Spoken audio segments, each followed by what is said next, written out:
Today, I actually think we are going to begin with an immediate war against the Sudriyar. The reason for that is looking at them, they are currently embroiled in war. They have 904 troops. So while they are super busy over here in the north of Scotland, my goal is to now move in, take Dublin, just hold it, get the 100% war goal, and then we officially have any non-Irish no longer in Ireland, which should make getting vassals and establishing the kingdom later a lot easier for us. So let's straight away declare this war.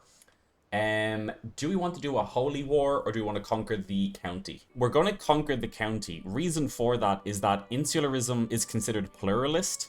So if we do a holy war, we'll get the land, but it'll vassalize whatever person holds that land inside of that county. Whereas we want to actually conquer it outright and then give it to somebody who we want to give it to. So for that reason, I'm actually not going to holy war it. And instead, it's going to be just a straight up conquer county. Let's do it. We may or may not actually get any battles out of this. I could realistically conquer this and then move my troops up and kind of look for a battle. But I would be concerned that they may decide to just get a boat down, recapture this. So I think for now, we'll just wait till we get 100% on this and then see how it looks. I did just get a notification though that Ennis will now also accept vassalization. Just barely, but we'll take it. We are gaining quite a bit of land. And if I actually look at creating the kingdom now, only one county. Now that we've vassalized Ennis, just one county to go. So technically, if this war is a success, we'll be creating the title today. The siege is won. It gives us plus 30%. Now, it should tick up. Oh, additional taxes as well. Thank you very much. It should tick up considering that this is the war goal. I may move my troops just up to Ulster for now, because I still think they're just so busy fighting in these other wars that it should be okay. Now, this is a little greedy. I could just sit in Dublin, let the war score tick up over time. Okay, time for treatment again of my severely wounded Liam. Do no more than what's necessary, and we get wounded healing. Hopefully this goes away soon. We've had this for quite a while. Okay, there we go. We did get a prisoner, and we won that siege. We are at 90%. I'm going to continue to be greedy and try and siege down one more county. We have one more martial perk available to us. Now, I think it may be time, perhaps not yet, but definitely soon, that we actually start going into a different lifestyle focus. For now, I'm going to take strict organization just to help increase control. But then I think I will move into stewardship and just take the extra monthly income for now. Now, obviously, we're not hurting as much when it comes to gold as we are with prestige. So diplomacy could have been an option there. But my logic here is, if we increase the amount of gold that we are getting, that should help us both with the gold cost of building holdings, but then also we should have the gold to start doing more events like hunts and things, so we can actually get this prestige. If we have all the prestige in the world we want, it's difficult to turn that back into gold, but with enough gold, we can certainly turn some of that into prestige.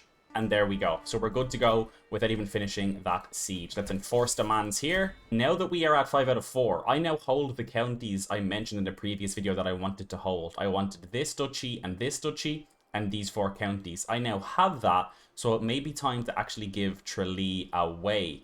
Before I do that though, let me move my capital to Dublin. I could grant it to some of the new champions who just arrived, and I may do that. Speaking of that though, let's have a look at our champions first. Okay, so this looks a lot better now. Previously we had like 12 as our highest. We have a level 20, we'll recruit you. 17, we'll recruit you.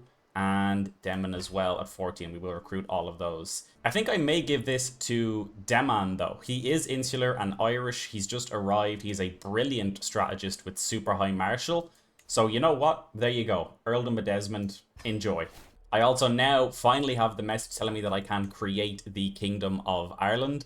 I will just need some more gold for this, but thankfully getting into the stewardship tree should help. So a bit of patience here, get this title created, and then we should be good to go. To the implacable High Chieftain Liam of Munster, High Chieftess Freydris is dear to me. Would you let her go in return for this offer? I certainly will. I need the gold. You can have her back. So it looks like now that the High Chieftain of Meath has sorted out his war with the Sudriyar. He's actually still in prison. Can I usurp this yet? Not yet. I need 250 gold. So I actually need more gold to usurp this duchy than I do to create the Kingdom of Ireland. What is this? An unthinkable bargain.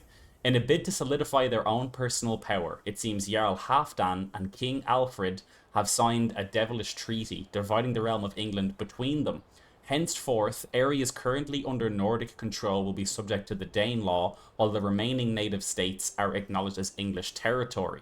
So that now means that we have two kingdoms over in England. We have the Dane law, held by Halfdan Whiteshirt, and then we have the actual Kingdom of England itself. They call you High Chieftain Liam the Strong. Spectacular, is it not? It's on the lips of peasants and noble alike. A cause for celebration, I think. I can get used to this name. That actually suits, though, I think. You know, this island was super splintered initially. Liam had a dream of uniting it under his banner, and he is becoming increasingly close to doing that. We do need a son, though.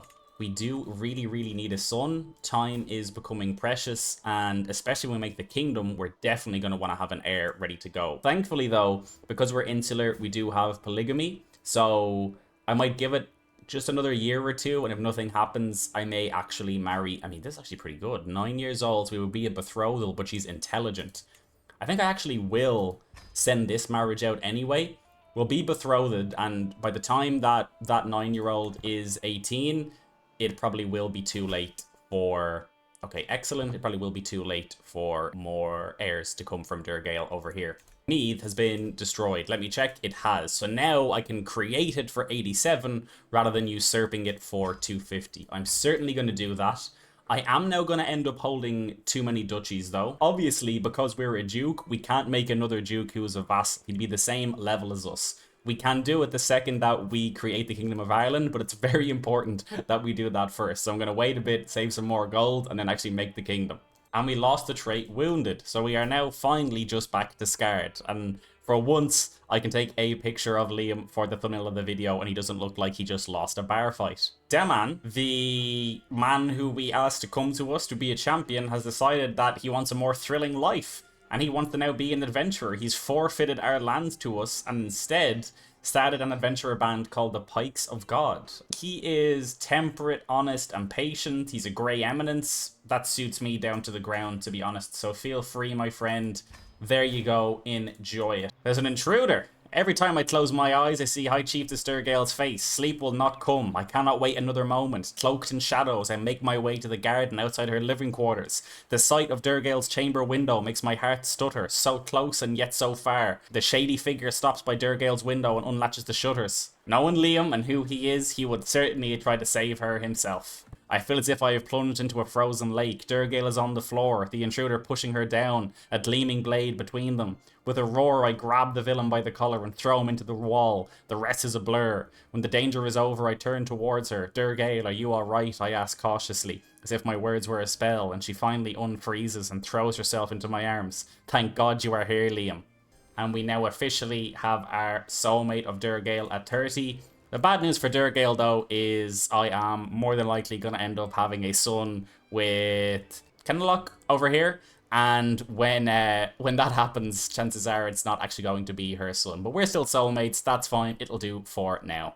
We have another stewardship perk. But before I use it, we now finally have enough gold to make Liam's initial dream a reality.